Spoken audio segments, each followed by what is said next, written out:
ରଶ୍ମି କହୁଛନ୍ତି ମୋହିନୀ ମ୍ୟାଡ଼ାମ ସତରେ ଭଲ ଆରେଞ୍ଜମେଣ୍ଟ କରିଛନ୍ତି, ଖୁସି ଲାଗୁଛି ଦେଖିକି।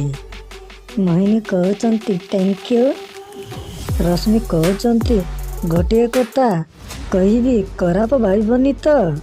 ହଁ କୁହନ୍ତୁ। ଆପଣଙ୍କୁ ଗୋଟିଏ ଝିଅ ମିଳିନାହାନ୍ତି, ଶେଷରେ ଗୋଟିଏ କ୍ୟାନ୍ସର ପେସେଣ୍ଟକୁ ଆପଣଙ୍କ ପୁଅ ପାଇଁ ଠିକ୍ କରିଲୁ। ଆରେ ରଶ୍ମି, ମୁଁ ତ ଶୁଣିଥିଲି ତରୁଣ ନିଜେ ସେ ଝିଅକୁ ପସନ୍ଦ କରିଛି ବୋଲି। ରଶ୍ମି କହୁଛନ୍ତି ମୋହିନୀ ନିଜ ପସନ୍ଦରେ ବାହା ହେବା, ତାପରେ ଲାଷ୍ଟ ଟାଇମରେ କ'ଣ ହୁଏ ସେସବୁ ବୁଝିପାରିଛୁ ତ? ତାପରେ ବି ତୁ ମ୍ୟାରେଜ ପାଇଁ କେମିତି ରାଜି ହେଲୁ? ମୋହିନୀ କହୁଛନ୍ତି ବନ୍ଦ କର ଏ ବେକାର କଥା। ଆଉ କ'ଣ ହେଇଗଲା?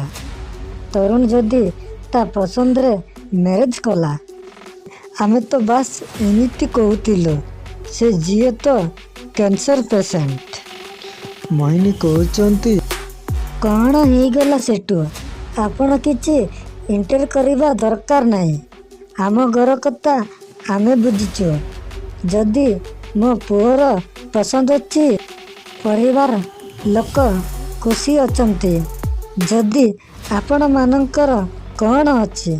ଆଉ ଗୋଟିଏ କଥା କାନ ଖୋଲି ମନେ ରଖ, ମୋ ପୁଅ ପାଇଁ ତାରା ଭଲ ଝିଅ, ତା ପାଇଁ କେହି ବି ହେବେନି।